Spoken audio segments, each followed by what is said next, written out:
one of the biggest problems I think people have now is because I think back like 10, 15 years ago when social media wasn't as apparent as it is now. So people starting out 10, 15 years ago, it was very much like you're on the gym floor, you work your way up, perhaps you'll do some online coaching, then you'll do more online coaching and you'll kind of transition slowly. But now it's almost that everyone, they get their certificate and they're like, right, I want to be an online coach. So how would you recommend someone actually starts out as a coach in the first place? Yeah. I mean, honestly, like one of the most important things is like, there's not clear cut, I think, definitive, like this is this career and this is this career necessarily.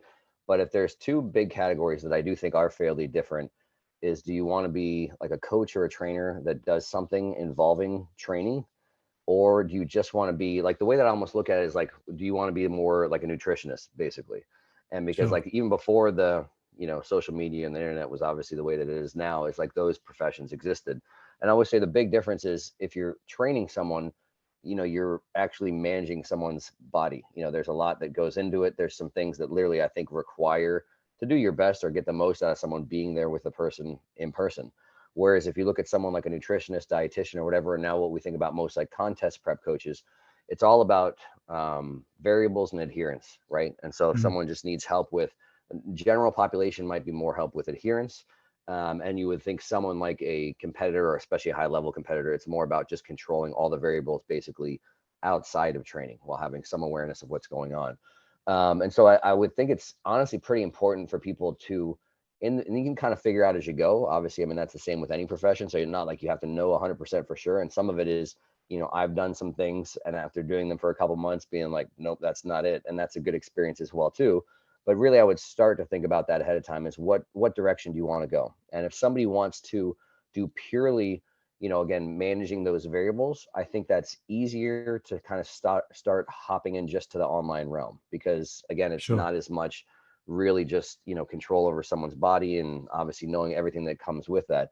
Whereas if someone actually wants to be like a trainer, coach, whatever term you want to use, personal trainer, you want to do stuff and give people the best advice that you can for training, for their workouts, for exercise related stuff. I don't really know a good way to go about it without working with people in person first. Right. And so I always think it's because I've had people, I always use the example, and that really just comes from where I've actually seen success and defined as long-term success stem from. Because I used to have people that when they'd come and they'd want to be, before all this, when I was a training manager and I would hire trainers, I'd obviously interview a bajillion trainers and try and have a position filled and all that. And I'd very often have people that would come in and they'd say, hey, I want to try and do this part time. And I used to tell people, for the time that I've been doing this, I've only seen people turn successful as trainers by doing it full time. When someone tries to start in a gym or a club, we're like, I'm going to do this part time while I'm still transitioning out of car sales or whatever else they're doing. Yeah. I let them know that I actually haven't seen that successful transition, or I see it like 10% of the time. And then I would go through all the reasons of why that's the case. So it's kind of the same thing now, I think, with social media and all that. Is I'm not saying it's impossible for someone, to just say, hey, I want to be a trainer. I just want to go right into the online and start with the whole online coaching thing and kind of do everything while I'm getting certified, while I'm doing this. But I would just say that it's an unlikely path for success, is what I would say. And that's just based off of what I've seen. And again, especially for long term. So the short answer for some of it is there's a whole longer, long answer for this, which is the certification that I'm working on right now, trying to create. That's the main goal. Is someone says, where do I start? What do I do? How do I get comfortable, being a paid trainer? But the short things I would say is, continuing education is ongoing, so obviously get your education everywhere that you can and continue to work with that. And then start to get experience for free. I mean, I think that's the best, is give experience for free, excuse me. So like with family, friends, whoever, hopefully you can be honest and transparent with them. That's what everybody should be at every level of their journey, is honest and transparent with whoever their client is. At that point in time, it's, mom, it's your friend, it's whoever, and saying, I have no idea what I'm doing, but I really want to get into this. So you're going to be my guinea pig, basically. And that's where you can, one, you do that yourself is important, experimenting with yourself, but obviously you trying things and actually having to deliver things, communicate things, and get someone to do the things you want them to do are a completely different thing. So doing that for free, because you say I'm obviously not really qualified to get paid for this, is probably, in my opinion, the best way to start. And then I always tell people, if you want to be a coach or a trainer and you want to obviously get your foot in the door somewhere, the best place to go, or the best thing to do, is actually go to that location. Like, find out where you want to work first and then work backwards with what certification and what should I get. Because I always say most of the time most, unless it's just somebody you personally know that has a small facility, but most big places, most reputable places, whether it's just purely personal training or kind of a big box gym, they're going to have their requirements. And most of the time, the required certifications to get in the door aren't actually that great, but you just got to do what you got to do. So all people ask, should I do, over here we have, ACSM or ACE or ISSA or NSCA or whatever. And I always just say, honestly, go where you want to work, find out which ones they accept, and then just do the quickest and cheapest one that you can do. Get your foot in the Sure. door. But also, I tell people it's very practical. If you really want to work somewhere, go into that place and see if they have any jobs available. And when you apply, say, hey, my ultimate goal is I want to be a trainer. I want to be a trainer here. But right now, I just want to get my foot in the door. Any position you have available, I'll take. And because that's a huge part from, again, a training standpoint is, do you have good customer service skills? Do you know the members? Do you know the business a little bit? And from someone that's hired people out of, kind of the customer service or the membership side or whatever of a gym before, those people are great because they already have way better insight for how does the club or how does the company work. They have better insight or just better. They're used to just like half their job is greeting members and talking to members. And that's the thing that trainers generally most trainers naturally suck at. And so Sure. as you're, getting your foot in the door saying, hey, this is where I ultimately want to go, you can find out that certification, then you're actually building a foundation to start your business in where you want to be as well too. Just literally by getting to know the members, letting them know that you're a friendly, helpful face. And honestly, that's half of it. If you have built good relationships when you cross over to the training department, you're going to literally have people like, oh, you're a trainer now. They're excited to talk to you about training and being a trainer. And honestly, those are, really good leads to potentially turn into clients. So that's kind of the short version, I think, of a decent strategy to start, for someone that looks to wanting to get into these things is first to find those two different sides of it. And then from there, if you're actually looking for the full personal trainer thing, dealing with people's bodies and, exercise selection, all that, I think that's the best way to go about it. How did you do it in the beginning for you? Like, what was that? That Like, why almost did you the decide to get into it in the first place? I honestly like when I in high school, I actually first had the idea of wanting to be a personal trainer.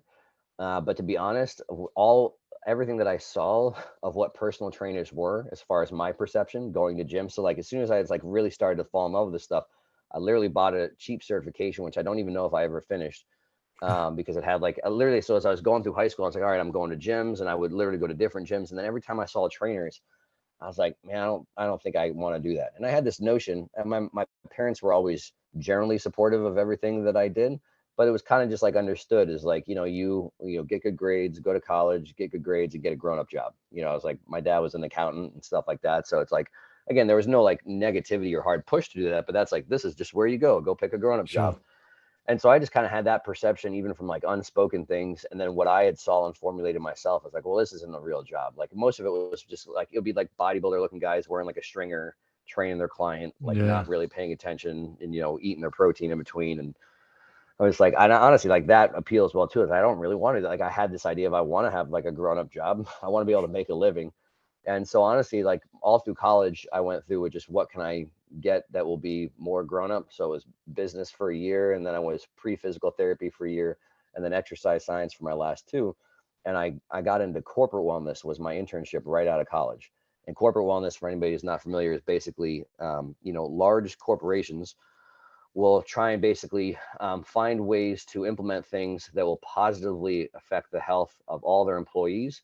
And they can actually show some potential benefits of that. Some of it doesn't have to be shown, but to get decreases in cost of healthcare and insurance for employees as well too. And so that's a pretty big thing over here. But I did an internship with that, and it's basically, again, if this company has 1,000 people or 2,000 people, whatever, generally they have a couple people in the wellness program. And again, you're just trying to do like, get more steps, and here's how to make healthy food. It has to be very broad stuff, like there's Sure. nothing one-on-one.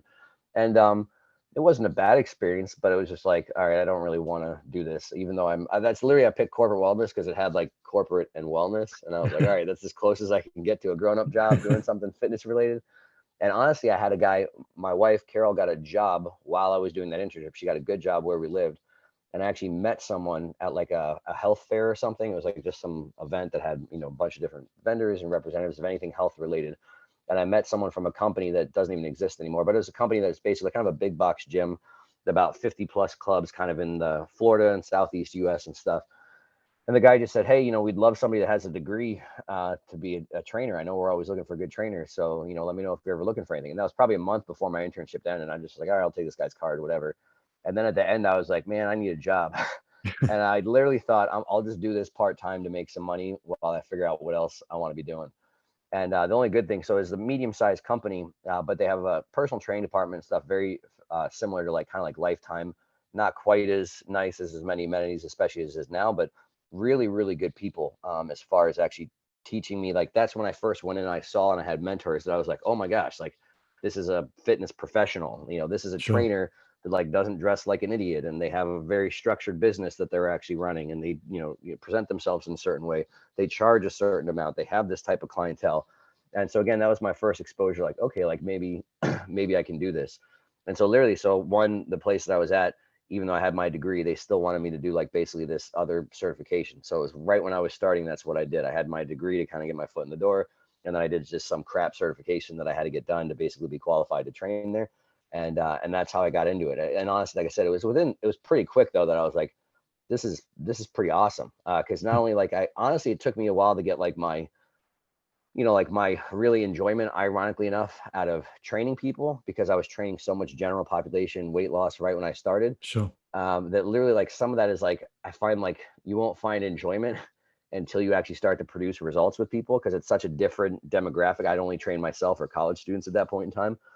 And so it's just such a different thing that kind of took a while for me to really start enjoying, which I ended up actually enjoying a lot for different reasons, even now that I do with, kind of the bodybuilding crowd. But I Yeah. just like the whole, there's obviously a big business side, there's a big sales side, there's a big customer service side. And and again, half of it was really, I was around good mentors and good people that kind of inspired me, where I was like, man, this is great. I'm going to do this. And I had people tell me like, your profession is basically going to be what you make it.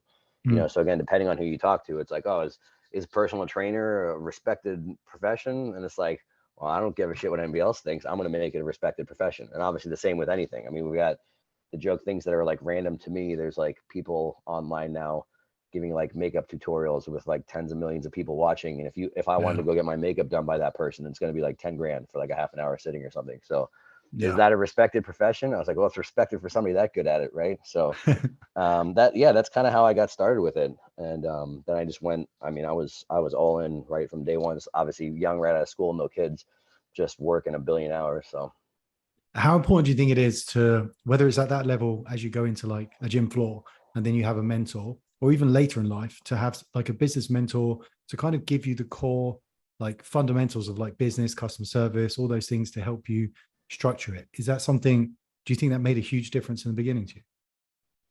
yeah, no, absolutely. And I think about it too, the way that I think a lot of people make mistakes now is I feel like a lot of people do try and do too much at once, right? Yeah. So if that's the thing, where it's like if someone's like, can I just start as a trainer, I'll just train at this club part-time, I'm going to start this online thing and this online coaching thing and all this whatever stuff, and I'm going to do this. And it's like, I honestly didn't think about it a whole lot at the time, because I didn't have a whole lot of other options. But I really had kind of things like compartmentalized, like how I really got, if I look at all the components that make, Mm. personal training or coaching or whatever, I really focused on like pieces at a time, kind of like almost unknowingly. Right. And honestly, so some of it was, when I started, my knowledge base was probably better than most trainers that I worked with, but my Sure. application was non-existent really. And then also really understanding again the management side of it. So managing clientels and stuff where it's, you don't even think about, these are potential clients or leads, and how do you take them from that to going through these initial appointments, and how do you give them whatever, quality experience of whatever you're trying to convey to them that you offer and all that. And so again, I would say my first, year or two were like really just immersed in that. Like, how do I go Mm. through that whole process? Like that was all the focus while I was there. Is even almost like once you got clients, the initial clients, there was a lot of, info as far and direction as far as how to obviously, show them results and all this and that. But like some of that stuff I actually figured out a little bit more on my own going along, because there wasn't that much focus on that. All the focus was really on like, how do you basically, build good relationships within the club? How do you get more potential clients? How do you get more leads? How do you actually take them into sitting down and to presenting them what you do and turning them into a client? And then again, there was a little bit more on the back end, but that's where I started to kind of develop a little bit more myself. Again, how am I going to get a good experience, get good results, and even like how do I keep these people going from that point? So, I would literally look at like the first, year or two was purely focused on that. And I joke, there's a lot of things that I teach, through different, certifications and stuff and parts of the app that already exist on there, where I tell people I was honestly really successful really fast just because I was good at the basics. None of like the Sure. crazy skill set of this and that. And, I couldn't have told you anything properly about resistance profiles or anything like that, but I had just really good customer service, honestly. I mean, I was Yeah. always punctual, always on time, always creating a good environment for the session. And in general, obviously, leading people to good results as a result of some of that as well, too. So like all the success kind of started just from that. And then I moved into a management position. And so that was honestly an awesome experience in and of itself as well, too, because I even remember I honestly just some of the stuff that was, I don't know how to even describe it. Like some of it was like, I didn't have, obviously we have all this business information out there of like, how do you build a successful team and how do you do all Yeah. this kind of stuff? And honestly, I'm kind of happy. Like one, I had a good manager at that point in time that I saw him doing a lot of things that kind of clicked, but I also Sure. just had awareness of like customer service that was like lacking in the company. I saw awareness of just basic accountability and things like that amongst like my peers and trainers that I worked with. So when I was like looking back at what I did right when I kind of started managing, not really even knowing that I did it, is like I just set the tone for the culture and the expectation of the club like so quickly, and then Sure. I enforced it. So I always joke, if people, I mean, obviously probably people watching this maybe that used to work with me at some point in time, and but I probably in the first 6 months like let go like 10 trainers or something while Yeah. like we were trying to build back up. And ultimately that wasn't the goal at all. I mean, but it was literally sitting down with trainers in the beginning saying like, hey, here's where the club wasn't doing well when I took it over, and then turned around really fast. But it was basically saying, here's the things that I think we're lacking as a team and as a club. And it's all basic stuff. Like in a group setting, it's like, how is someone not going to agree with this stuff? Where it's like, we're Yeah. just going to have basic customer service. We're going to provide a good stuff, which just means uniform, on time, communicating well, following procedures, whatever. And then little stuff too, where I was like, the team here, the goal is to get better, right? And it's like, not everyone's going to be nuts and traveling for certifications or whatever, but like, I'll give you guys free education and I'll give time to obviously help develop you. And that's the beauty of a performance-based industry, is anything that makes you more money makes the club more money in the company. There's no Sure. mystery there. It's just a very easy relationship. And some people are literally just incapable of doing, if you can't do the basics, that you just don't have an ego to work there. And so honestly, like that whole experience was great. And I think like crucial for a lot of the things that I've, kind of, I don't know, like roll into more like from the perception of what I do now, is obviously I had the experience of everything with me and my clients one-on-one. And that just gave me a whole nother level of, one, managing all the relationships that were with the trainers, but then also managing the relationships and overseeing a whole department. So basically all their clients as well too. And so that gave Sure. me a big view of like a lot more people than I would have necessarily had access to on my own, and a lot more problems. Because if I had trainers that were actually trying to do good, they'd say, oh, well, this client has this, or I'm having a hard time getting this client to adhere to that. Or if it might actually be something technical, this hurts, and what do we do? And so that was great because it just gave me more, overview into all that. And then I look at when I was probably, a year or two into that, I was always pursuing continuing education. And I literally kind of like ran out of opportunities in the club that I was at. Like the Yeah. people that were smarter than me, they're like, we have jobs to do outside of talking to you. And I was like, oh, crap, sorry. And that's when I first got directed. The very first continuing education I did was with Charles Paulquin. And that's when I first started traveling. I think I still honestly can't remember, because I've had 2 or 3 people ask me this recently. I can't remember if I went, he had his like a strength coach one, and then he had the nutrition and supplement kind of side assessment. He had one called biosignature at the time, and they had one called like the PICP, which were all like there's levels of coach. I can't remember which one I did first, but one of them was in Toronto I did, which is his PICP first level one. And then the biosignature, I believe, was in New York. So I always tell people that's when I first started traveling for it. And that was like a huge chunk of my, career from that point, transitioning to when people actually knew me, was, really, really aggressively pursuing continuing education. So I kind of look at it was like, here's the me building stuff, business side, customer service side, learning more about kind of what team and management side, and even getting like a more amplified view of that kind of stuff. And then from there, moving into really pursuing, a higher level technical knowledge, basically, whatever it is. And that was a big thing for me as well too. And so I kind of feel like the nice part is I had so much of that stuff, like each thing kind of to a certain level of mastery or proficiency before I Sure. like moved on to the next thing. And so, yeah, it was huge. Cause again, like, so for thinking about having someone that was guiding me, especially for that business part, and the initial part was huge. Like, again, if I think some people unfortunately don't get exposed to that and they never really figured it out. I mean, that's the guy, Yeah. maybe because he doesn't care about the person wearing a stringer and just eating his protein, training his client, is maybe one, they could just be lazy and that's how they'd always be, or two, they never really had anyone around them that was like inspiring them to like, you can do more than this. This profession could be more. So yeah, I'm really, really grateful for that. And then, yeah, all the little parts of the way, like some of the stuff was, I always had people to give me some direction or going, and even though for continuing education, you're obviously just paying some expert for some direction Sure. and guidance of where to go. But yeah, I think all the steps, I mean, that's almost what I tell pretty much anyone at any point in time. It's like, if there's someone, you have an idea of where you want to be or what your ultimate goal is, and there's someone there that's already there, like figure out, talk to them. I mean, that's the whole point, is Yeah. having some guidance and some direction. Because again, if you just look at the superficial part of it, you just look at people, like all the shiny parts of social media, right? And the shiny parts of, oh, I'm going to do online coaching, I'm going to do this thing, or Yeah. I'm going to do that. It doesn't really give you any idea of like, okay, well, I want all that stuff, but like, how do I actually get there? What's For maybe the sure. proper way to go about that? And there's two like huge things that you mentioned that. So one, like I think networking. So when you're traveling and stuff as well, it gives you an opportunity to network, getting to like reach out to mentors or people that might be able to help you later in life. But also the most fundamental thing is the basics. And Yeah.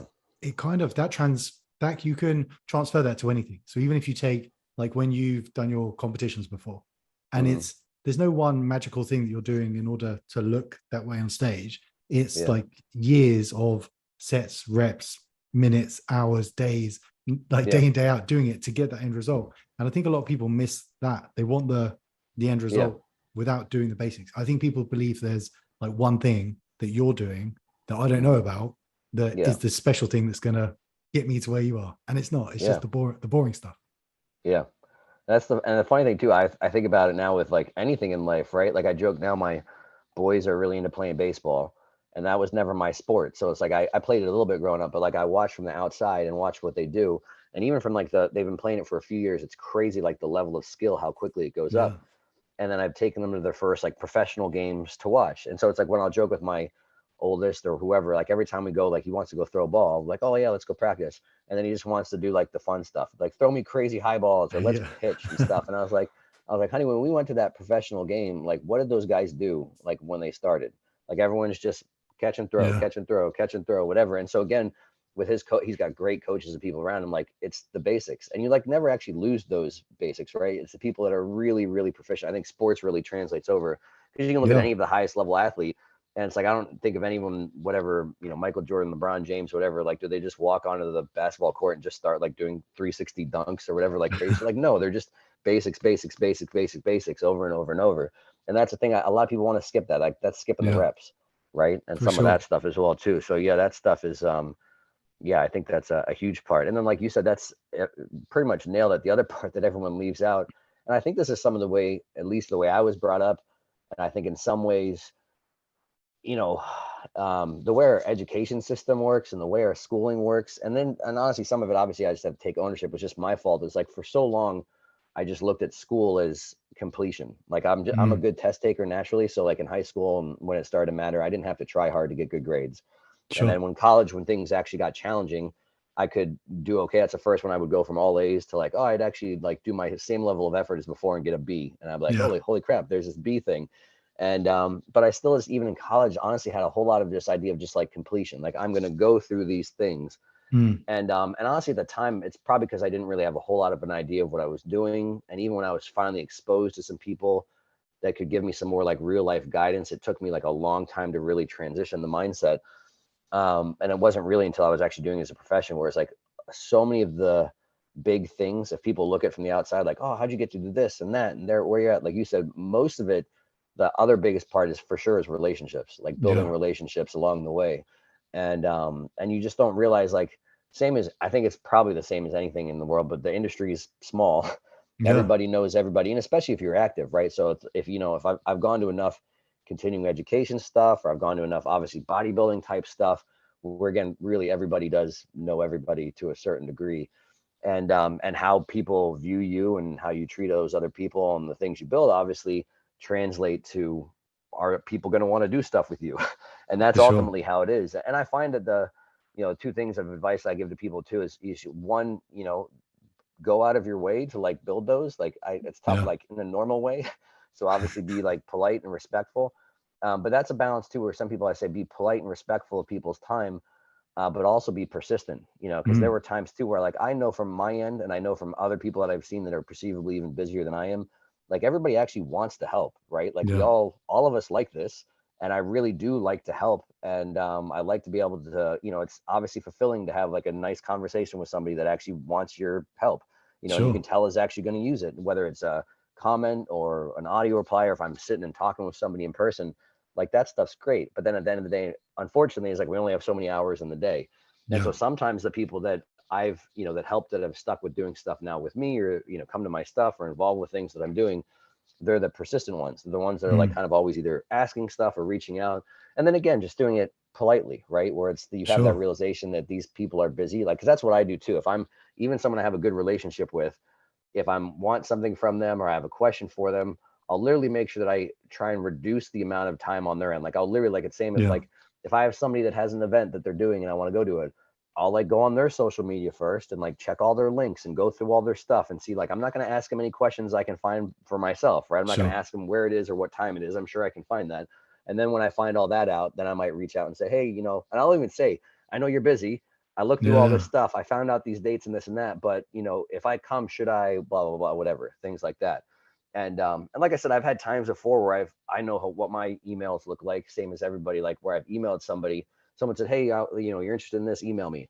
And I Yeah. emailed me and didn't get anything back. And I've literally done 2 follow-up emails where I just say, hey, I'm no rush, no, don't mean to be annoying, but I'm just bumping this back to the top. I know how my email is, and maybe this Yeah. just Yeah. got missed. And I've had people that I did like 2 or 3 times like that. And then finally on the third one, they're like, oh my gosh, thanks for keeping putting this to the top. I totally forget about it and whatever.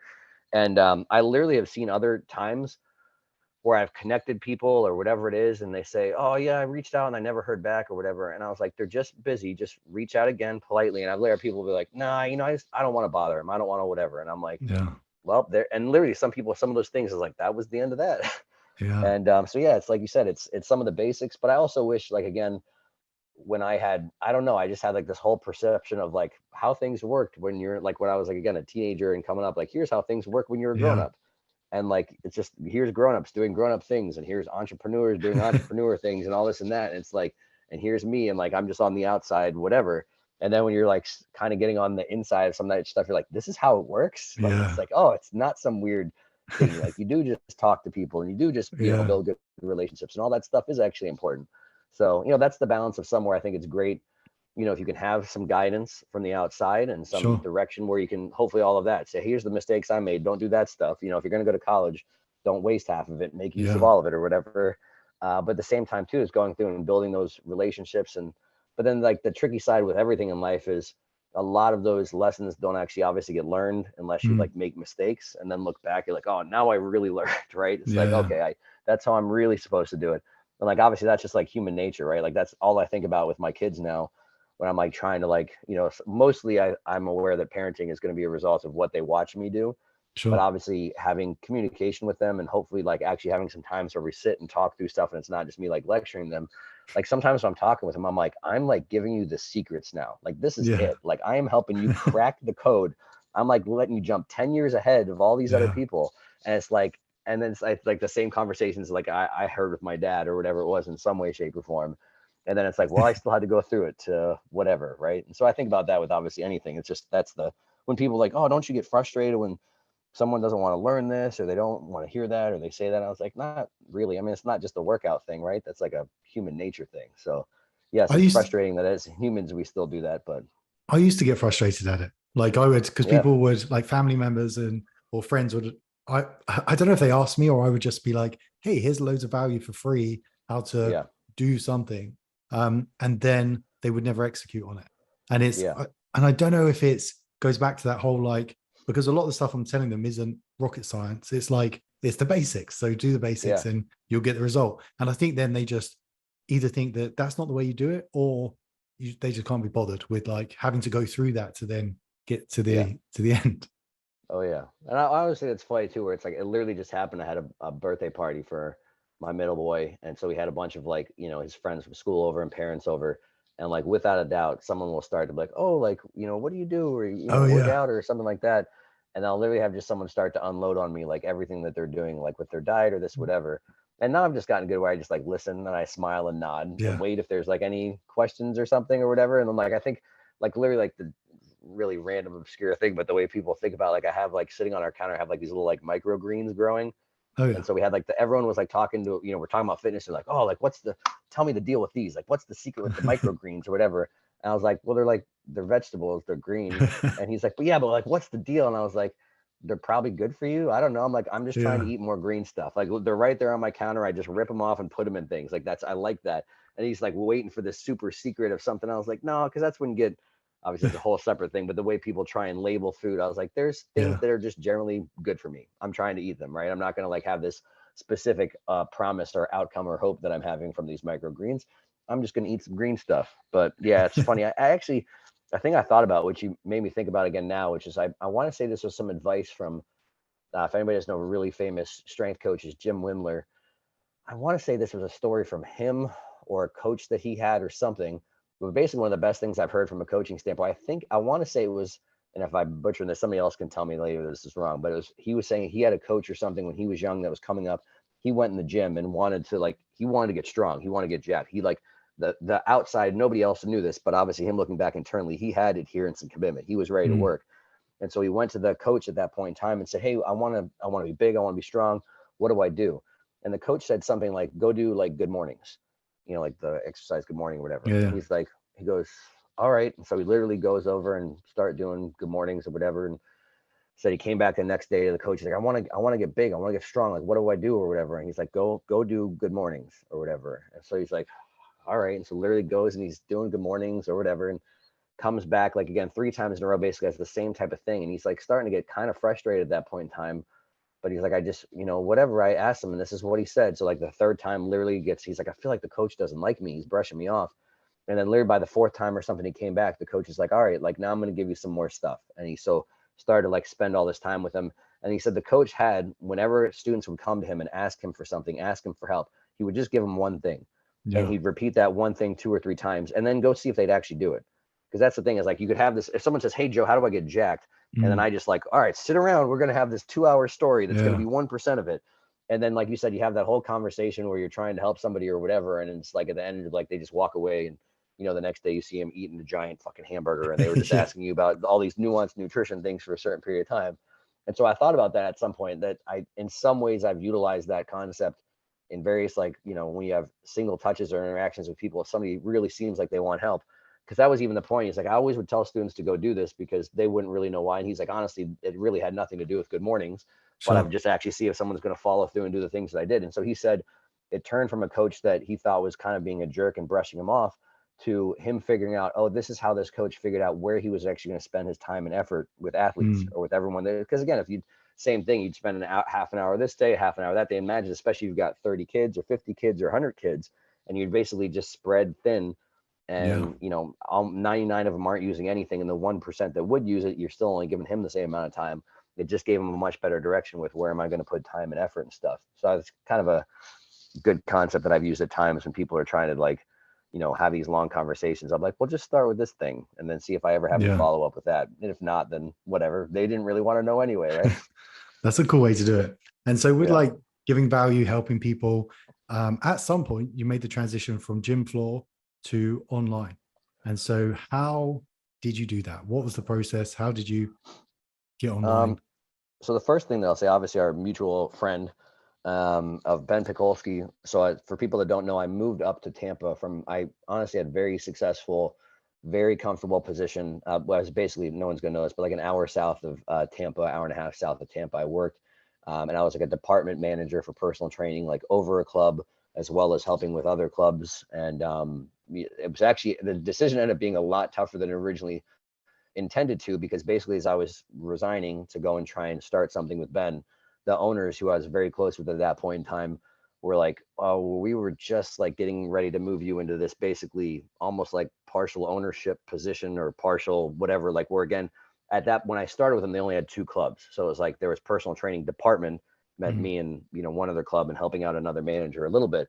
But as they were starting to systemize things, and honestly, I still say this day, it's like people always want to say like, like decisions are easier or whatever. It's like, oh, this is the path. I'm like, it made it really, really tough because I loved that job that I was at. There Mm. was nothing about it that I was like, I need to get out of here. I loved it.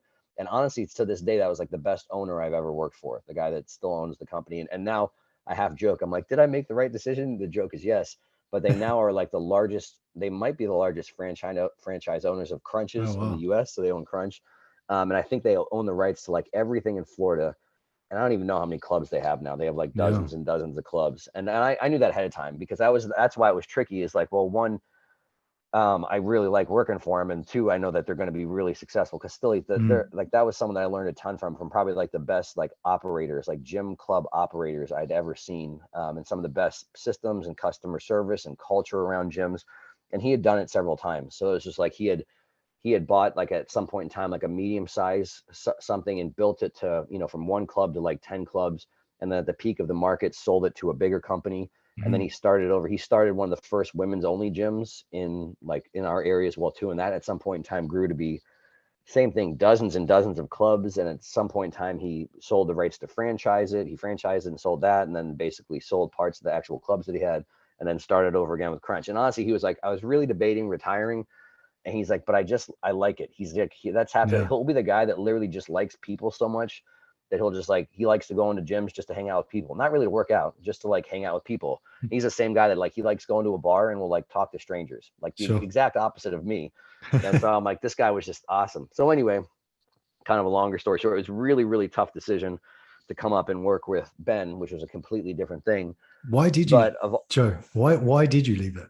Like that's because it is such a huge decision. Like when you look at Yeah, those on the other side, what for was sure. the thing that made you just do it? So I honestly, I had even told I don't have 100% good answer, more so Yeah. just kind of maybe a feeling. And honestly, I, pray about stuff a lot and work through that Mm. a lot with my wife. But I honestly always had this dream.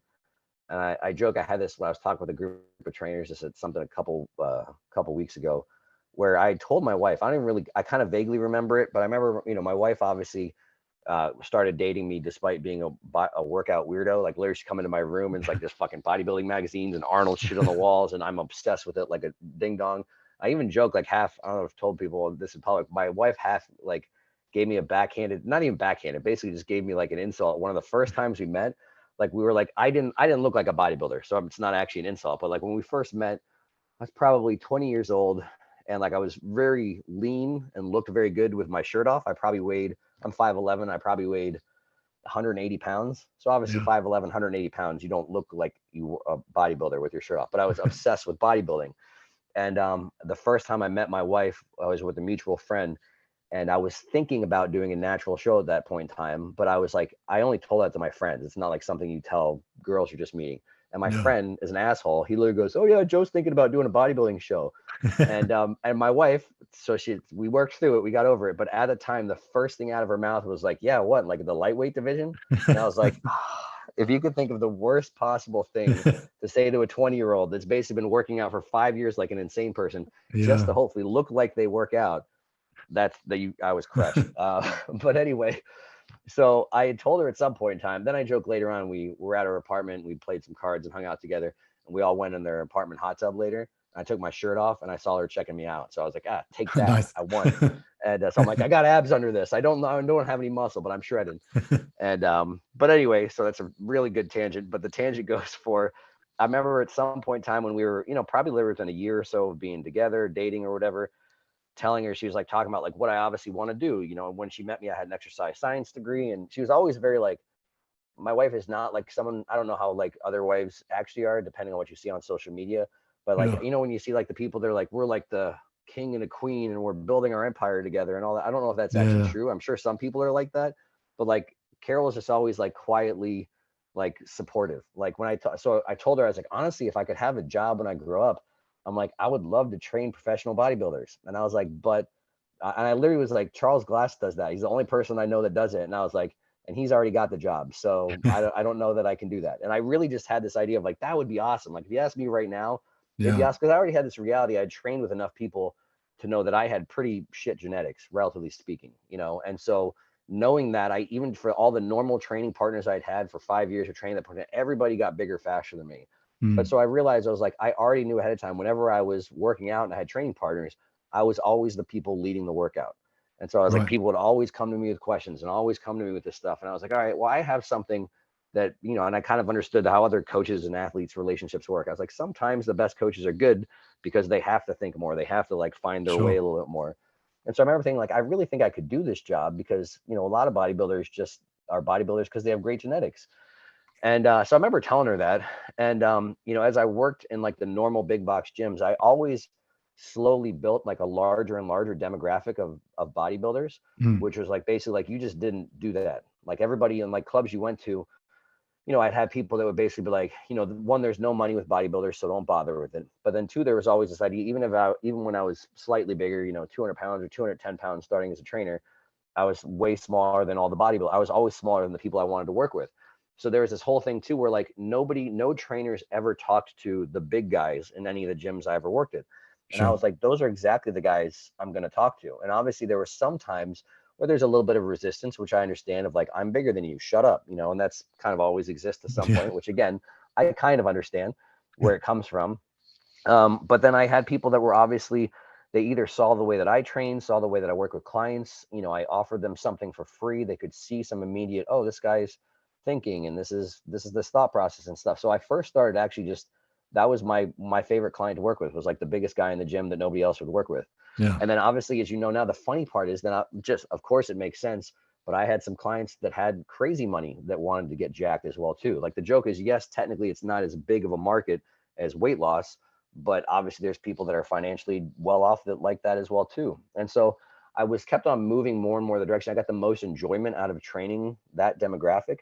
And so Sure. even when I was, at that spot with that company, it was tough too, because again, if I said I had a first passion and love, it was more that bodybuilding, muscle building thing. Yeah. A second thing I was almost equally passionate about was like I like the whole business of like personal training. Like that's honestly something I still like miss, like this much, not that much, but I still miss is like I miss like having a team. I miss like honestly like the big commercial gym and a lot of stuff. Like anyone that's been a trainer their whole life, especially in a commercial gym, understands what I'm talking about. There's a lot that goes into that. The same as anything else. The same as there's all this little idiosyncrasies and weirdness in bodybuilding. The same as obviously being a full-time personal trainer and managing things, and obviously the tie of trying to obviously help people and do the things you're supposed to do with very business stuff. Like here's the club plan and we have to hit this financial goal and here's what it's going to be the next year, and you're looking at that relative to other clubs and literally just making stuff competitive and whatever.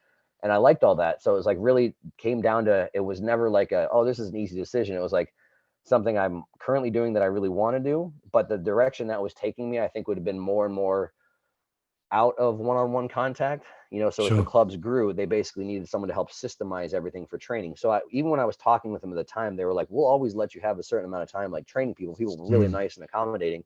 But then I was thinking the same thing. I was like, I've seen people try and do that. Like even if I was training a few hours of clients a day, it would just take away from me doing a really good job at that. So I was like, well, do I Yeah. go all into where I'm more kind of this big picture, more of the business of personal training, or do I go into the thing that I still really feel like I'm passionate about? And so that was the main reason I went to that, is I just had that passion. I did honestly have a belief that like I can do something with this. I know Mm. something's there and I can do something with it. I just don't know how yet exactly. And so I was like, for that, at that point in time, especially, the relationship. So if anybody doesn't know, I was probably training partners with Ben Pekulski for maybe 3 or 4 years up to this point in time. And so I just liked being around at that point in time, probably the only intelligent bodybuilder, and starting to get a little bit more in the bodybuilding culture. And we had so many things that were similar that I was like, you know what, I'm going to go up here and just kind of see what happens. And honestly, part Yeah. of it was just, I wanted that to be more the culture I was around and more the people I was around. So I didn't know how that was going to translate to anything. But that's why I made that initial jump, was just kind of blind faith that it would turn out into something good. And honestly, I don't know, like the joke is now is like, I don't want to say that I don't know if I could have done that when I had kids, Yeah. which I have more respect for now, because I was so single-minded at that point in Mm. time. I shouldn't even say that. I don't say kids that sound like an asshole. I did have a kid. I didn't forget about him, I swear. But I was just new. I literally had a 1-year-old.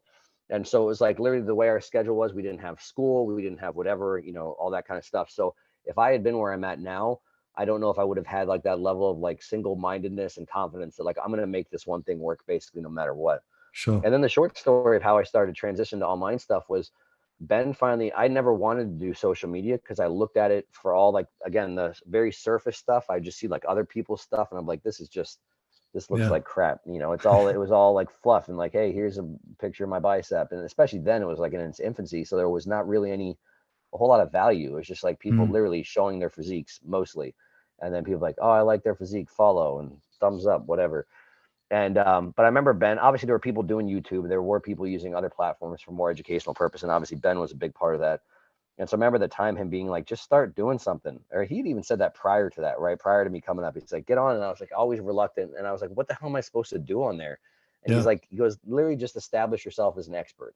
He's like, just start talking about stuff, man. Just start talking about working out. You don't even have to know what you do with it. Just start Yeah. doing it. And I was like, and that honestly is great advice to people I give. Like, that's the whole point where if you actually do this for a profession, I had no shortage of stuff to talk about. Because at that point in time when I started, I obviously was very serious in my own training, but I was still probably working in the club, like 60 hours a week or something. So I was still Mm. putting in a ton of time with clients. I had all the time that I have with clients. So when people are like, how do you like think of content or whatever? And I was like, I just have I don't have to think of it. Like, this is what I Yeah. do for a living. I'm literally just talking about, here's what I did today with so-and-so. And when people are struggling for content, I'm like, maybe you don't actually do this as a profession, right? You're just trying to copy other Yeah. people that do this as a profession. It's the like joke between like, are you like a police officer? Or are you dressing up like one for Halloween? Like, if you have to, like, how do I stay in character? What do I talk about? How do I keep up this act as being a police officer? It's like actual police officers don't have to do that because they're doing police Yeah. officer shit all day. And so anyway, I just started posting. And then the nice thing that came about from that is I always liked public speaking. I always liked trying to write things that when I would public speak, I would like to try and say things that were entertaining. I just always did that. I did that like even in my profession, even when I was a personal training manager, we used to have like these conference calls and I would make them a joke. I would like Yeah. shit talk the other clubs and stuff. And like, I would be like the hype man for my whole team. And normally it'd be like, we get on these calls and be like, oh, this club was great. We beat our goal by 2%. And so had their best month and blah, blah, blah. Now, literally there were times when I would come on and I would have like a, whatever you call like a little, at that point in time, like a little boombox, whatever. I'd start Yeah. playing music. So like the call would come on, there'd be like some, music playing. And then I'd literally come on and start shit talking the other clubs. And then I would say all this hype stuff around my trainers, like really hype them up and say stuff, but the other managers and other clubs. Now I literally had people that were like hated me as a result of it, which I thought was hilarious. And I even had one time when I would write these, and then I would write the same thing. I write these long emails, and we'd summarize a month or Yeah. whatever. The same as my captions. Basically, this was in my profession. I remember I'd write these long emails, and the same thing. I would just talk trash, and it was all jokes, and obviously good, in my opinion, good-natured competition. I remember one time, so I'd write these like the whole club, the whole company, all the other managers, and I had another manager write back and reply to everybody, and she was like, you think you're really funny, but I just want to let you know that you're not, or something. And I was like, oh shit. She replied that to everybody. I remember, so my wife is in human resources, and I remember at the time she's like, you might want to be like careful with what you're writing in these things. And so I remember literally like right after I'd sent out an email and that person had sent me that, I got a call from the owner, which wasn't that weird, but he called me. He was like, hey, he's like, I just want to let you know something. And I was like, yeah. And he's like, whenever I see one of your emails come through, he's like, no matter what I'm doing, I stop what I'm doing and I open it. And not only do I read it, he's like, but I call and read it to my wife because she thinks they're hilarious as well too. So I literally had the owners would just like, he was dying hysterically at my emails and reading them to his wife whenever I would get them. And I'd be like, oh, I think I'm safe. I don't think I need to worry about Yeah. like, upsetting anybody or whatever. So honestly, when I actually started social media, it was kind of just like a natural transition of like, I like working out. I like all the technical side about it. And if anybody remembers, I know that you will remember well, like when I first started, I was a little bit more not reeled in a little bit. I would be a little bit more basically say things that might have been slightly antagonistic or whatever, or be a little bit more of an asshole, which I've tried to reel in, just trying to be generally a little bit nicer. But it worked well because I had people that literally liked my delivery as much as they liked the content. I even remember specifically we had one point in time we had the camps at MI40, we had these muscle camps. And the funny thing is because I always say do whatever you like to do with the business, because I did write some of the social media stuff for Ben at some point in time at Yeah. MI40. And I remember he hated it and would tell people to take posts down. He's like, oh, you want to run it? And I was like, yeah, sure. I'll start. That's when I first started social media. And I'd write jokes and he hated it. He just, if anyone knows Ben's business, there's not a whole lot of jokes involved, which is obviously fine. And it works well for his business. But I remember writing these jokes and I remember him being like, who's writing these jokes and shit, and pulling my post down. I was like, all right, I guess I'm not doing that anymore. But at one of these camps, we had a group of kind of middle-aged, well-off women that all came together to this camp, 3 or 4 of them. And so at the end of the middle of like a lunch break between the camps, we're talking about nerd stuff and all this, Ben's like, oh, how'd you guys hear about us? And the lady's like, oh, we heard about you. We heard about this from Joe's content. And he's like, oh yeah. And she's like, yeah. She's like, we just think he's so funny. He's so hilarious. And like, we just love his jokes and the way he's like, blah, blah, blah. And like, they literally talked about that for like 5 minutes. And they're like, hey, we like that he talks about muscles and stuff too. And so it was like literally like an afterthought. I was like, these people that I remember, they were from Texas. So they flew, 1,000 miles, spent thousands of dollars. And the main reason that they actually got into the stuff in the first place was because of my jokes. They literally like, oh, we just love his jokes. We love all the stuff that he says. So I'm like, all right, well, that's and I had other people that tell me they hate it. So I've had just as much on the other side, but that's generally how things work. And, but how I very, very first monetized, I was just putting stuff out with no end goal whatsoever. And then I just had people, I didn't even know what online coaching was, to be honest. Like really, I mean, I was aware of it, but I had people that would just message me constantly. Do you do online coaching? Do you do online coaching? Do you do online coaching? And I was like, no, I don't even know what that is. It sounds horrible. I don't want to do that. And honestly, it got to the point where I was like, it sounds bad, but I was like, well, I'm like, man, I'm just turning down a lot of money. I kind of need the money. And I was like, let's just see how this goes. And like, I didn't half-ass. I was like, I'll do a really good job with what I can. Yeah.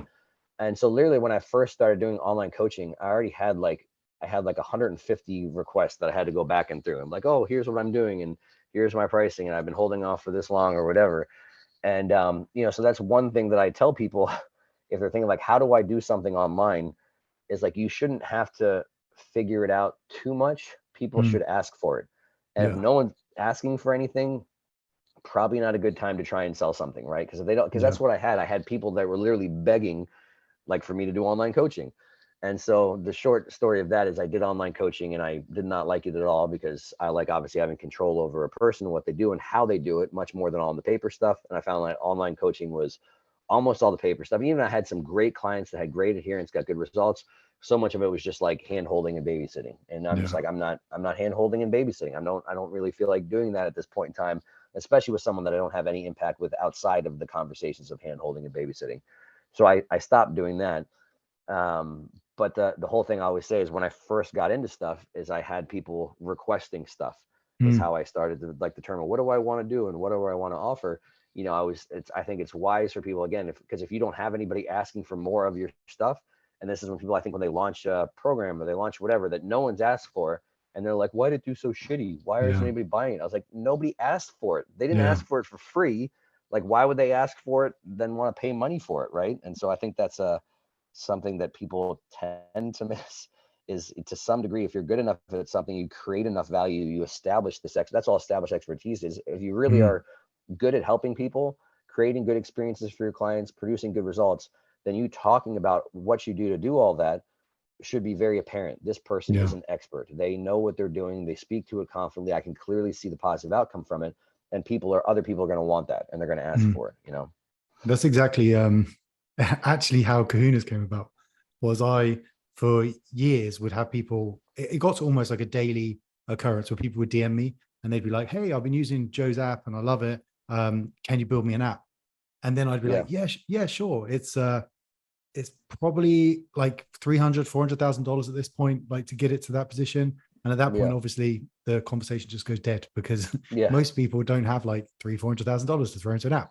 And so just all the time though, I get people asking like, I need this. And so that's when at some point I was like, okay, well, we need to now build it for the people that want it. And that's exactly the same thing. Like people, if you're giving enough value to people for free, or they can see that you're extremely capable at your job and what you do, and they trust in you to be the one that's going to solve the problem for them, then they'll be messaging you, emailing you, WhatsApping you, like doing everything to try and get in contact with you. Do you remember, like, as you're talking, I was thinking as well, I've got this vivid memory of standing in the apartment in Tampa. So I came over to Tampa to work with Ben for a little bit, and that's when we met. And I remember standing in the apartment and you'd come over, and I had this makeshift stand-up desk that I'd created for myself. I had like an iMac on top of a box or something, and we were there. I remember setting up your social media for Hypertrophy Coach. Exactly. No, I totally remember, because I always tell people, because it was a combination of you, and then obviously once I was actually doing it, some of the trainers, like at that point in time, Bryce, and I remember Taylor when I worked with and stuff. But so for anybody, like, this is, if there's a life lesson to be learned there, because some people will look at my stuff and I'll be like, you're so good at social media. And I was like, I am not. And I was like, literally, I wish we could have recorded that had we known in hindsight, like the actual conversation. Cause I tell people, and you can validate it's not joking. I was like, imagine right now, if you're listening and you had to say your grandma is like, you know what, I'm going to get into the social media thing. Like, what do I do? Like the type of conversation you'd have to have with your 80-something-year-old grandma was the type of conversations that Mark had to have with me. And I was like, so what's this, the screen name and the handle and this and that, blah, blah. And I don't understand how any of this works or whatever. And then honestly, like even once you help me make all of this stuff, I would joke too, is like I could barely like use my phone. I was like, this does more than like I'm like a monkey hitting it with tools and stuff, basically. And so anyway, I tell people that all the time, which again segues into why I think it's so important to actually have a skill set, is because the platforms change and the platforms will come and go, right? Yeah. And so that's the thing is like, and I've seen it and I'm seeing it, and we're still in the infancy of a lot of social media, relatively speaking, but things come and go and people get good at the platform. Mm. And then if they're just good at the platform, when it changes or evolves or goes away, then they just kind of get left behind. But if you have a skill set where you actually provide value to people and clients and can help people produce results, then it's just how are you communicating that? And that's why I think it is great to have outside guidance, because like that's half the joke for anybody that doesn't know. Like the reason that I want to continue working with you is just so like you can keep on top of shit that I'm not going to keep on top of. Like literally joke is like, hey Mark, what are the kids doing these days?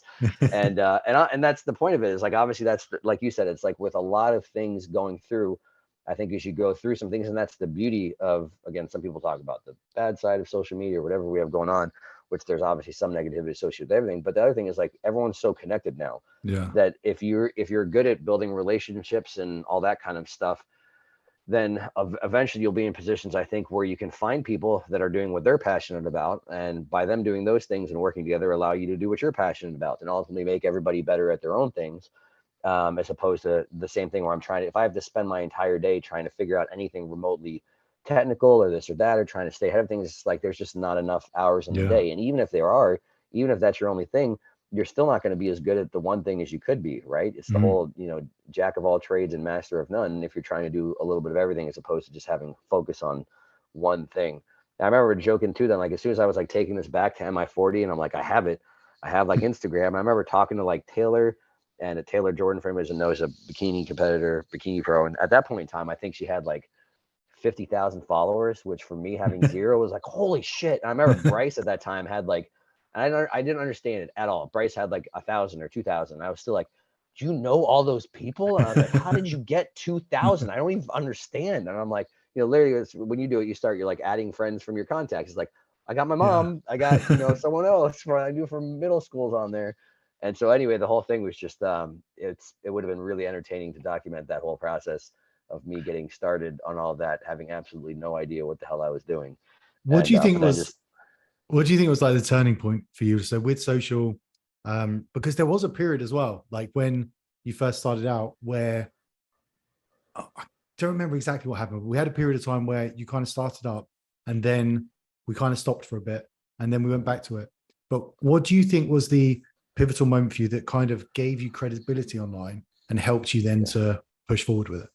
Well, I think that our little stop start, I'll kind of go to that. I think that was more separate. That was more just of when we actually were starting the website and the app, and that was for different reasons.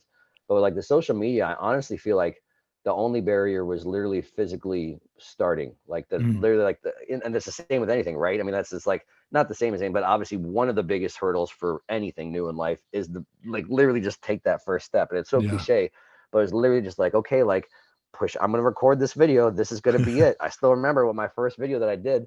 And then I'm like, I'm just going to write something about it. And that was that. And so then it was like the first one, like the first couple posts that I did were just literally like, okay, like some of it was just do the steps so I know how this like works, honestly. Upload, okay, here it is. And like then like talk like what's happening now and what do I do and like what the hell are hashtags and shit like that or whatever.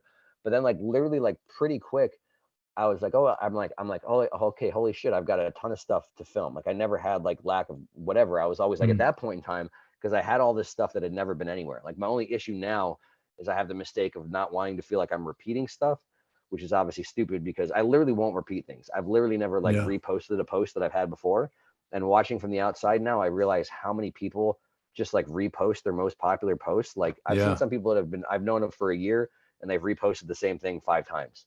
So anyway, this can be a good learning curve for anyone watching. That's probably actually a good idea. Instead of me thinking, I don't want to do the same stuff, because even my hardcore people that watch all of my posts, really only see 25% of my posts. But anyway, Yeah. long story short, I have all this shit in my brain. So for me, every single time I was posting something, it was like new and exciting. Like I'd never talked about this or whatever it is. Yeah. And then like really like instantly, I remember telling, I don't remember if I was telling, I think I was telling you honestly, because like you said, of the people I have conversations with now, I'm like, did I tell this to Mark or to Carol or to Terrence? I'm like, that's the people, that's the my circle. Same. And at the time, it might have been Ben was in there probably as well too. But so I was like, I remember being like saying like, I know, because I knew that it was kind of important, because when as soon as I started to like look at what other people did and people that I actually admired and did a good job, like they did have like a voice. And I Mm. remember thinking that when I would, the stuff that I did consume online is coming on the tail end of like blogs were huge and articles were huge and like T Nation was massive and things like that. And I remember I had people that I loved reading their stuff, half of it because of how they wrote it. And I Sure. remember thinking that I was like, I have a way that I like to speak and I have a way that I like to write. And I remember kind of telling you that I was like, I know that I can like get into this groove. And then literally it was as soon as I got over the first, I think, couple posts that were like, just how do I actually post things? And then, okay, Yeah. this is my shit. I can do whatever the hell I want with it. I feel like it just kind of had like a straight kind of ramp up from that point. I don't Yeah. really feel like it ever really, the social media thing in general ever really slowed down a whole lot. I think there are little points along the way, whereas obviously the platform changes. There Mm. is something to be said about just maybe adapting to that a little bit, but it doesn't change at the core as far as obviously, do you actually have value to offer? And then honestly, one of the only times that I think that I had the up and down. So for anybody who doesn't know, I had tons of people asking me because we had met before, and then you had just helped me and given me your time for free to help me like start, this and how to like secure a website and all this. And I always tell people too, again, for the people that don't know, I just wrote this the other day in a post, assuming that everybody saw this. But when I was really thinking about like, what am I going to do? Like, remember you saying like, you need like a screen name or you need like a handle or whatever it was. Yeah.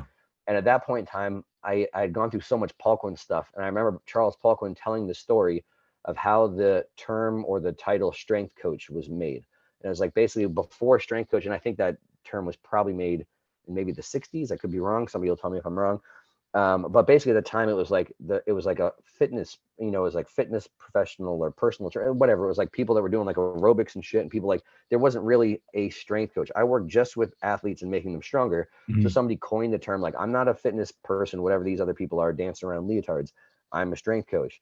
And so I remember at that point in time thinking of like, I think that's like actually kind of cool if I make my own thing. And because I say that, because in reality, I joke, there was like Charles Glass was doing Charles Glass's thing. And obviously there was a whole lot of like coaches and things, but I was like, nobody's really doing what I want to do. Is I just want Yeah. to do people's workouts, and more than just take them through workouts. I want to like, there's a huge education side to that as well too and everything.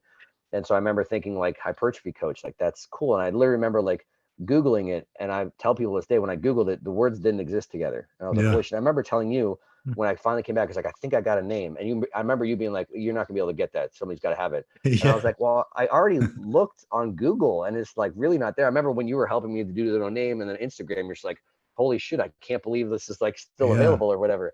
And so that's where that came from, was I didn't realize obviously it would turn into my name, but I just thought it Yeah. was like kind of a cool little handle or whatever. And it was For that available type of thing. everywhere. Like it Yeah, it wasn't was available just everywhere. Instagram. It Yeah, was it was like the crazy. website, Yeah, well, Instagram, that's like what I figured everywhere. too. Is like obviously if you Google it and the words weren't together, I was like, it's a pretty safe bet that Yeah. it's probably not the domain name or whatever. And but so anyway, I just started posting stuff, and I've obviously I think at that point in time, obviously at some point you were back in the UK and you're doing your thing, I'm doing my thing. And I did start to have people like saying like, we want the same thing. Like after I think probably at this time still maybe doing online coaching or on the tail end of it. And I had some people that were just like, we want more from you. Like we want more stuff. Mm. And I was like, I don't know what the hell to do with that. And I was like, because at that point in time, particularly, I think Instagram might have been like 30-second videos or something or whatever. And I wasn't really doing YouTube. And Yeah. so I had a client that I trained that was like in separate like IT world, completely out of fitness. And she was like, you should do like a content site. Like people do those things now. And I was like, well, what do I do with that? And she's like, just put content on it. And I'm like, all right. And so at that time, she actually said, I'll build it for you for free to like help, or Yeah. whatever. And so I was like, oh, this is amazing. So that's my first actual start with the website, was a client trying to help me build it out. But obviously she wasn't really in her field and how things look and all stuff like it. And so I remember having some conversations with it about it. So everyone wants to know, that's basically how we got connected, and showing you some stuff. You were kind of like, well, this is like okay, but like we can make this like way better, basically. And honestly, my client was doing it for free, just Yeah. literally like one of the nicest people ever. So it wasn't like stepping on toes or anything. She was like, oh, well, go, this is great. And like when I actually was showing the difference, she's like, because she was asking, this is her mistake. She was asking me like colors and stuff. I was like, I Oh think yeah. this is a cool color. I think this is a cool color. I'm trying to remember. I think the initial website was all like white and or like red and like black or something. Like just it was ugly. It was atrocious. You're like, yeah, about that. Then so that's how we first got connected. Is you were like, I think I can make this much better, and obviously much more in line with what people are kind of anticipating in a good way, in a functionality, visual Yeah. standpoint, and all that kind of stuff. And so that's how we first got going, just with a website, obviously long before the app was involved. And so for anyone watching as well too, the good and the bad, which again, I don't think overall was bad, but I didn't know what the hell we were going to do with it. I was just going to put shit on there. And that is literally what we just started with. And honestly, to my defense, is people at that kind of time were just saying, we want more. And I Yeah. was like, more what? And they're like, more everything. And I was like, all right, I'll just Yeah. do videos of me rambling and talking, and video of my workouts, and basically just longer of everything that I was doing. And honestly, it worked pretty well. And, grew for a little while. And then the little dip that we had was I had some issues with where I was working, me doing that stuff in the club and stuff like that. So we had this kind of period of time where things kind of stalled out. They didn't grow for a while, just kind of stayed in place. And then I had to make my next move into what I thought was, the better decision for me, and to, have that be my main focus at that point in time, to put all my Yeah. time and effort into that. And then at some point in time along the way, we both kind of figured out like, hey, before especially me, obviously being responsible for the content that's on there, instead of just putting more random shit on here, like maybe we should ask people what they want. Yeah. And so we did a better job at that point in time of starting to obviously ask members, like, what are features you want to see? What do you Mm. want to see more of? What or whatever. And, obviously I think that's when we kept hitting more, big growth points with the app, especially in continual growth, was just actually putting things in there that people specifically, that same advice that I gave in the beginning, is what are people actually wanting? Let's Yeah. give them those things, or, progressions of those things, or whatever. And to over deliver with that value that you're giving for free. And that's Yeah. this is a great time to mention that the new version of the app has gone live by the time people watch this. And so you can get free nutrition plan, workout, you can log it, you can use the app as if you've purchased it, and you don't even need to put in your credit card details.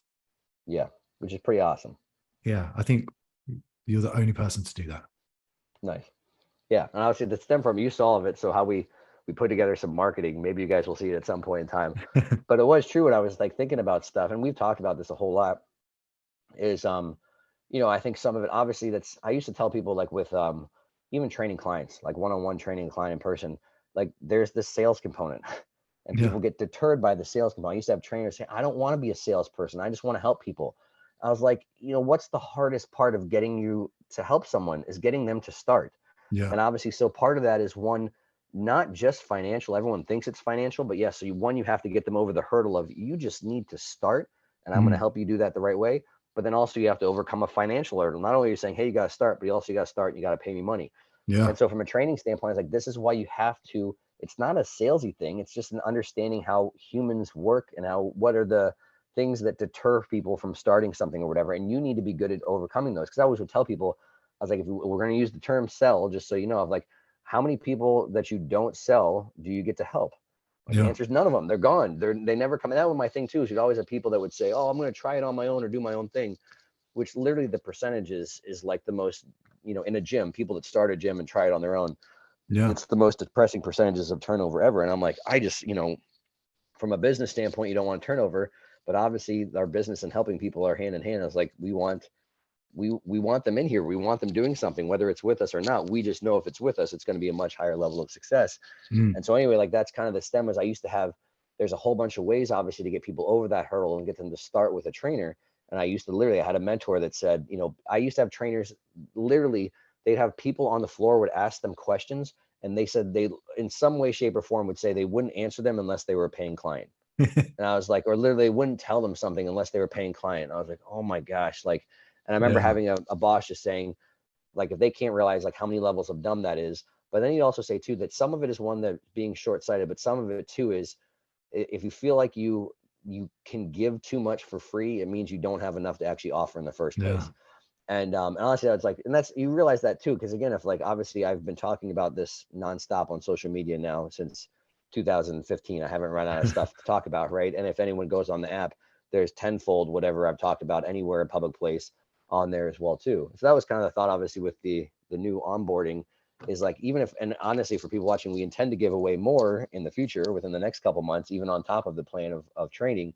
But obviously it's legit. It's free. We used to give a free workout. Now it's a free version of the app, free workouts for a week, ability to use, log, change exercises, see all that stuff, get a little preview of the rest of it, legit for free with no credit card. Because even once we give more past where we're going to give now for free, it's still less than a 0.5% of what's on the app, if that. Yeah. So if it's like, oh, this is this good for free, whatever. And so obviously that's the whole point from our business strategy. We're giving it all away. Anyone watching this now, this is our strategy. This is what we're trying to strategize with you listening right now, is we just want you to be like, well, it's legit free. I'm just going to, might as well see what's going on.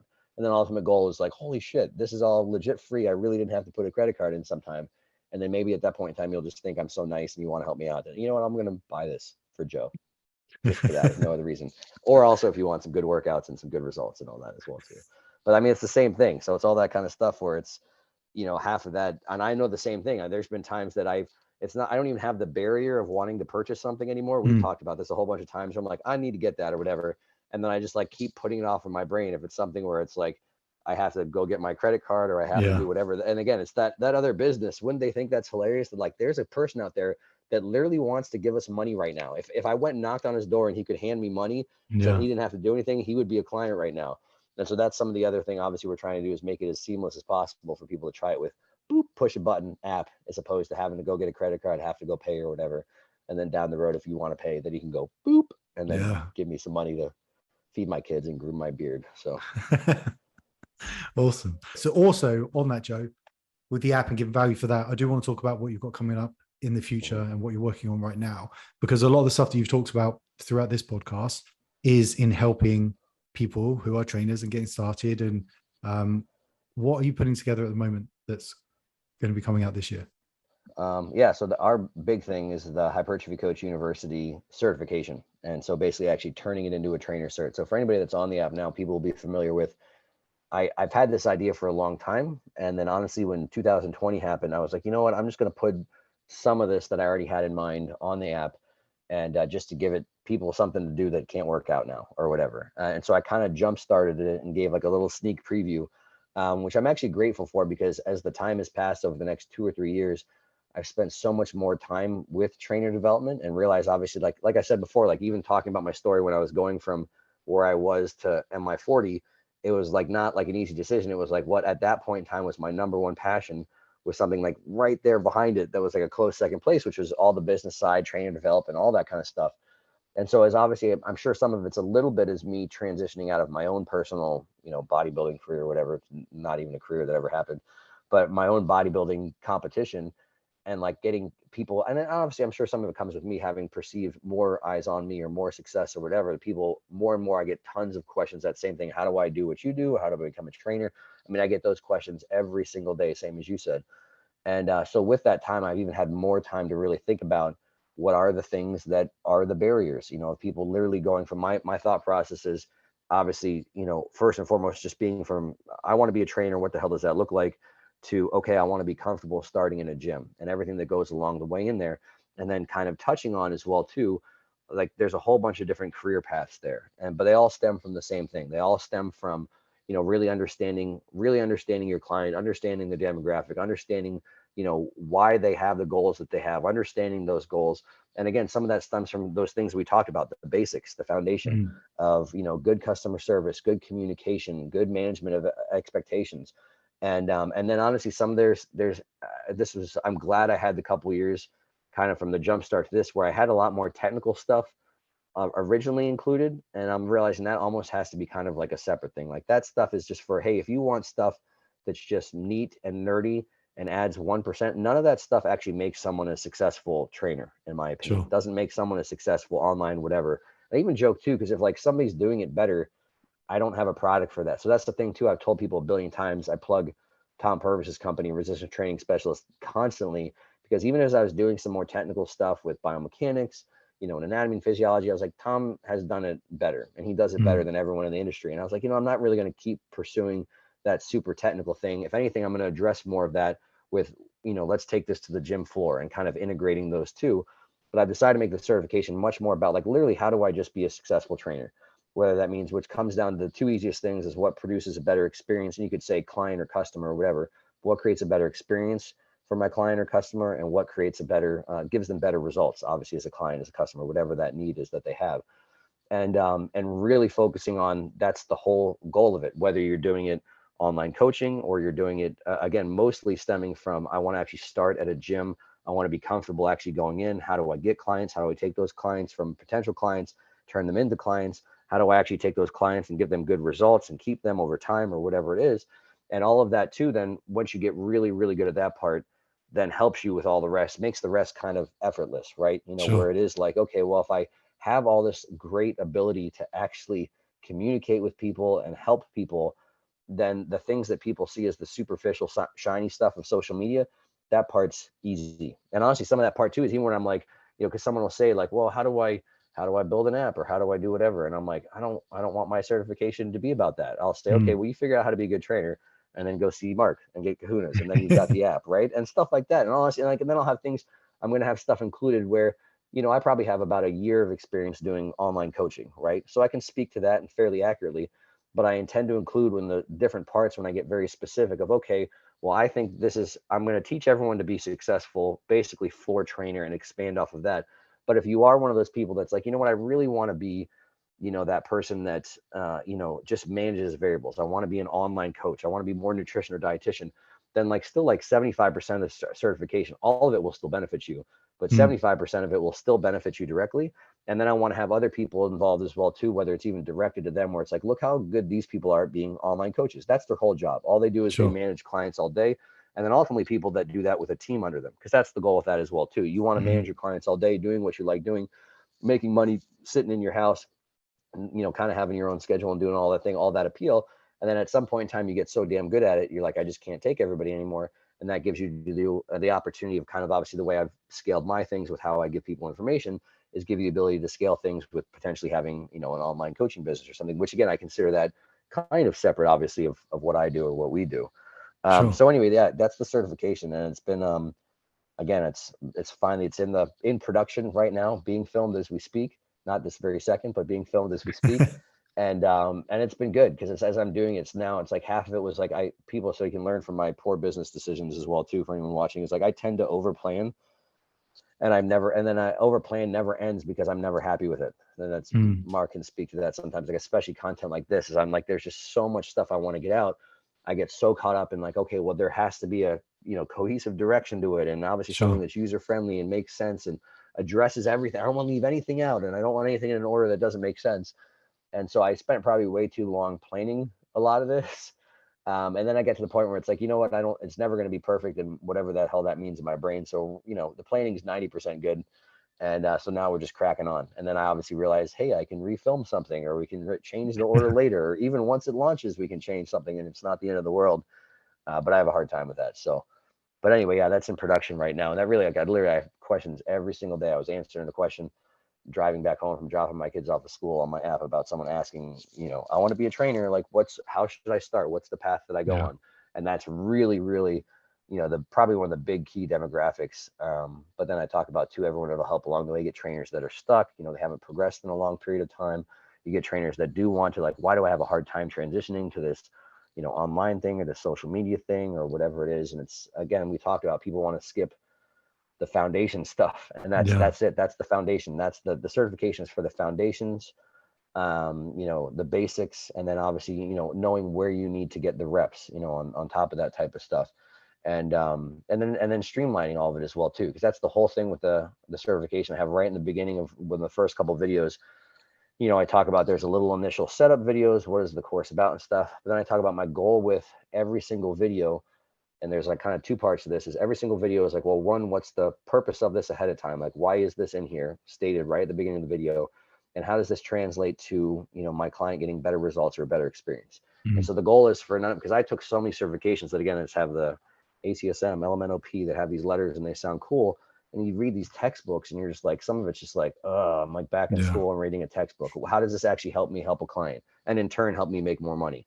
And so that's the goal of the course as well too, is that there's no passive videos, right? So every single video is, Here's clearly what this is for. Here's this how this clearly translates to, you know, results or a better experience for my client, in which in turn I don't have to say every single video, but turns into more money or the potential for more money if that's the ultimate goal.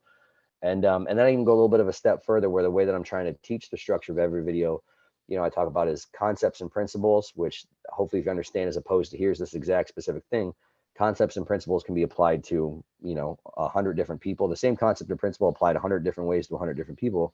But then also I give like real world application. So that's like, again, if I'm trying to think, if I'm providing something unique with this certification, is that it's not like fluff. It's not theoretical. It's not like, oh, well, you know, this sounds good, or this seems like it makes sense, or I read about this. Like I've literally seen people giving personal trainers personal training advice that I don't think they've ever actually trained a person. And I was like, that just seems like the most ridiculous thing I've ever seen in my life. And so for all of them, there's be plenty of times when it's examples that I've had with my clients and examples with other coaches or other trainers that I've worked with, like their clients. And I think that one, I think helps people process obviously the way that they learn. People just remember stories better than they do the concepts, or they help ingrain them. But then also I think that provides some validation where, again, concepts and principles are great, but some people it's just like, man, that's kind of abstract. I don't really know what to do with that. And then it's like, here's what you do with it. Oh, great. That makes sense now.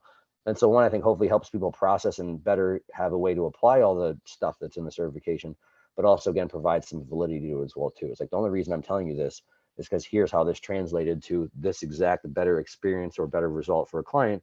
Here's how this translates to the potential for more money as well too. So yeah, I'm pumped about it. The whole thing's exciting for me. So it'll be something. It's I always feel like if I can, like, and this is why I keep telling myself, I'm always like, if I can get it just right, it's going to be awesome. But I'm like, it'll be good. And then if I want to fine tune stuff, I can go back and fine tune stuff. So that's in the works. And that's, I'll be very, very excited when I can get that out, because like I said, same as everything, I've had so much demand for that. And I'm basically, that's the thing too, is I basically find myself giving incomplete answers. You know, we have a couple pieces of it a little bit on the app, you know, on the app, people ask me questions. I give it, like I literally gave a guy a 6-minute audio reply today. And I'm like, this is, and I literally said, I was like, I'm going to give you a good answer, but I was like, this is like what I'm making this certification for. So you can have like the whole answer, but I'm going to still help as much as I can at this point in time. So it came from like, I'm tired of giving people 6-minute answers. This still isn't the answer. Right. So I'm like, it's just one of those things again, where I'm like, it's a lot of time for both of us. And I'm not sure if it's enough for you to do a good job, but. Well, and so on that, we, in the show notes and on my social, we'll put a link to the waiting list as well. So people can put their names in for the Hypertrophy Coach University. But also, if you didn't hear that, for $25 a month, you can talk to Joe personally. He will leave you voice notes for extended periods of time, trying to go in as much detail as possible to help you out for $25. And it is actually Joe doing it. So jump on the app. Yeah, that too. Awesome. Thanks so much, Joe. I really appreciate your time. And we will 100% have to get back on to go into some meathead questions and figure out how we can get jacked and build some muscle. I will. I'll be back. Thanks, brother.